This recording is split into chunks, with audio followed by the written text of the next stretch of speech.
Pass Fast. We deliver food, cash, cargo, and more.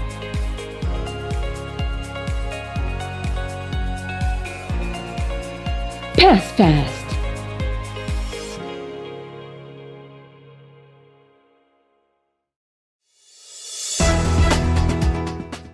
Here's your weekly SunStar Baguio Newsbits. A look at this week's headlines. Baguio opens Yuletide celebration. COVID-19 cases in car near 6,000. 31 child abuse cases recorded. Funds for Balili River flood control sought. Kodasi recounts POSD ordeal. And in sports, Kingad Akhmetov fight suspended. And for the details.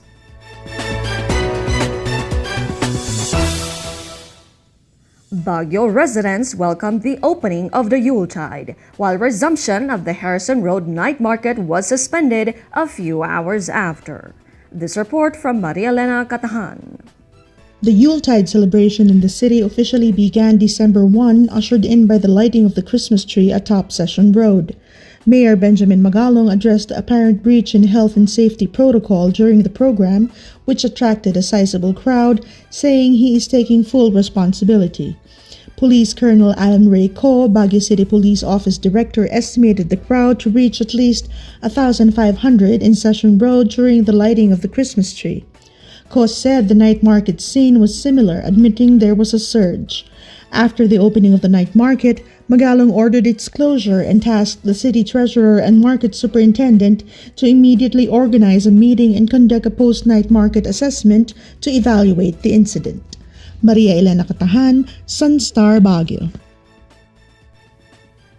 Since the start of the COVID-19 pandemic in March, the Department of Health in the Cordillera has recorded 5,741 total COVID-19 cases, with 5,202 given a clean bill of health after getting infected. This report from Jonathan Yanes. Dr. Jennifer Joyce Pira, Medical Officer 4 of DOH CAR, said the region now ranks 9th among the 17 regions in the country with the most number of COVID-19 cases. DOH CAR noted that although the region continues to record COVID-19 cases, its health management is highly considerable based on its 90.6% recovery rate. The medical officer stated the death toll is now at 61 with a fatality rate of 1.06%. Baguio City has the most number of cases with 3,031, followed by Benguet Province with 2,073. Pira added clustering of cases were noted in areas where mass gatherings have been observed, such as workplaces, households, and commercial public areas within the region. Cordillera is one of 3 regions with a high testing capacity rate, considered vital in identifying coronavirus cases.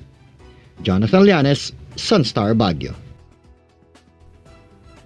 Children from the Cordillera region remain vulnerable to sexual abuse, mostly committed by their fathers, as recorded during the COVID-19 pandemic. Carmen Moyain, Executive Director of the Child and Family Service Incorporated, a non-government organization involved in providing psychosocial assistance to abused women and children, said that since the start of the COVID-19 pandemic, its center gathered 31 cases of abuse against children. Of the 31 cases, 30 were sexual abuse and 1 physical abuse, adding the situation of the children that are forced to stay at home due to the pandemic may have aggravated the recorded cases, even as cases prior to the quarantine period have been recorded. She added, cases of abuse against children are now being reported compared to the past years because of the massive campaign and partnership they established. Meanwhile, one area observed by the center are children suffering from depression. Bulk of the organization's financial resources goes to the psychiatric interventions benefiting the children. We'll be back after a short break. Kapag lumapit o dumantay sa linya ang mga sanga ng puno, maaari itong makaantala sa daloy ng kuryente. Kapag lumago ang puno at pinutol mo ang sanga, kakapit ka pa rin sa puno na maaaring daluyan ng kuryente. sanhi upang ikaw ay makuryente. Dahil sa lakas ng kuryenteng dumadaloy sa linyang ito, ang paglapit at pagdikit ng anumang bagay tulad ng metal, kahoy, pati na rin ng bato ay nakakamatay. Ang paalalang ito ay mula po sa NGCP.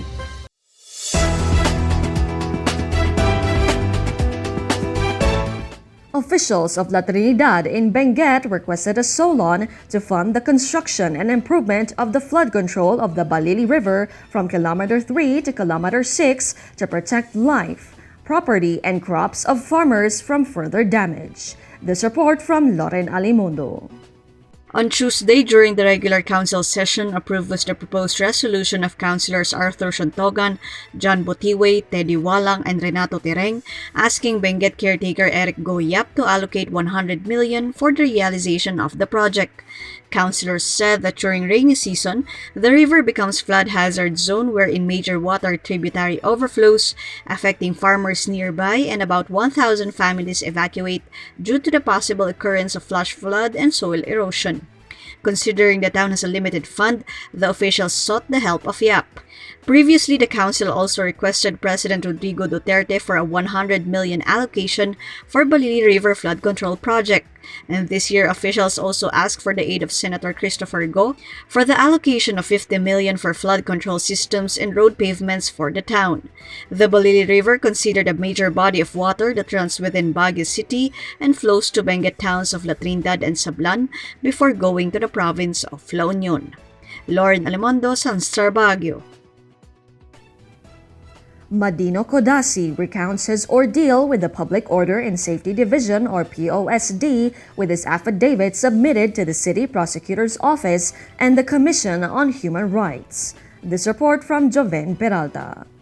Codasi filed complaint for violation of Republic Act 7277 as amended by RA 9442 or the Magna Carta for Disabled Persons, cyber libel, and libel against the POSD. Codasi said he is PWD suffering from visual impairment, adding that on November 21 around 2 p.m., he was at his stall at the flower section of the Baguio City Public Market with Wilbur Belido, a friend and porter, and they decided to go home to La Trinidad.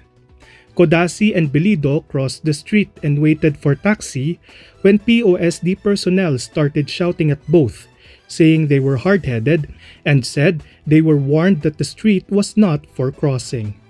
Due to series of incidents, a petition to dismiss Marvin Herrera, head of the POSD, on the grounds of maltreatment, harassment, official misconduct, and abuse of official position was launched online last week.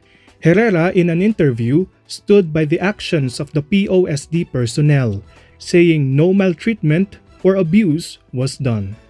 Joven Peralta, SunStar Baguio. And in sports, it seems the Dani Kingad and Kairat Akhmetov dream matchup will have to wait a little longer.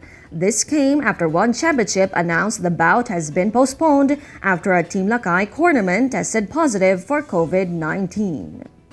No further details were released by one as of this writing, but said the Kingad Akhmetov match, which will take place in the fight card of one Big Bang on December 4 in Singapore, will be replaced by a pivotal battle in the strawweight mixed martial arts division. Undefeated South African juggernaut Bokang Masunyane will clash with number 3 ranked contender Rene Catalan. Masunyane, based in Johannesburg, began his mixed martial arts career with 6 consecutive victories. Catalan, the 41-year-old Wushu world champion who's based in Manila, won 6 consecutive matchups and became the only person to finish former one strawweight world champion and current number 2 ranked contender Yoshitaka Naito in March 2019.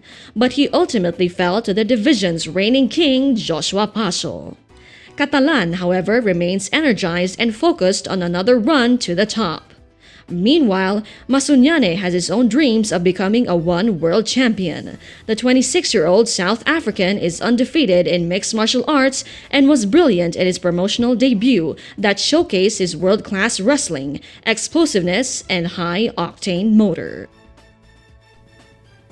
Congratulations to this week's winner of a family portrait photo shoot. For more updates, visit us at our website and our official social media accounts. Working from home in Baguio City, this is Conway Copas, reminding you to grab a copy of SunStar Baguio, the only daily newspaper in Northern Luzon.